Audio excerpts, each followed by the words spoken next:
My brother is about to celebrate a very special birthday. He was born in the 40s.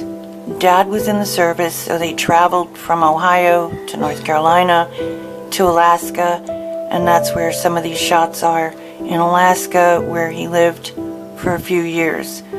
I was born in the 50s. That was when they lived in Nebraska. So we lived there a few years before going to Spain. Dad was transferred to Madrid. You can see a picture here where my brother is leading me on a pony ride. So this pretty much shows what I want to say, is that he looked after me a lot and I looked up to him like he was everything. So here it is, the 50s, late 50s. We've moved to Madrid, Spain. Dad was very busy with the Air Force.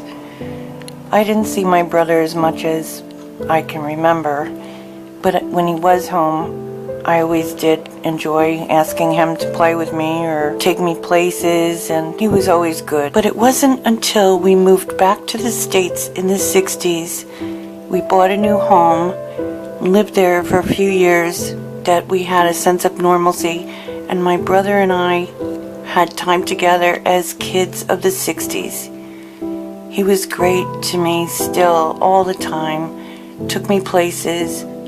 I joined in on whatever I could. I enjoyed his friends. Dad had a pond in our backyard. We wanted to go catch some fish down by the marina to bring them back for our pond.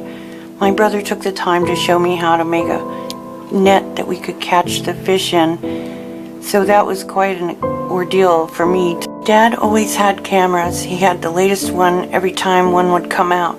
And then the movie camera came out. Later on, the color film came out. Somehow, we would get double exposure with pictures or films.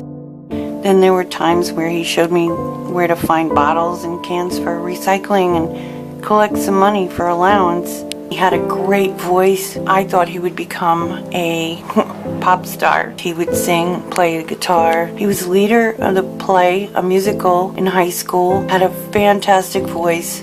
He would go on dates and I'd want to tag along on the dates. Most of the time I didn't, but there was a time or two I can remember going to the beach. I think back on it now. It was pretty rotten of me. The day he went away to college, I rarely would see him again for the rest of my life.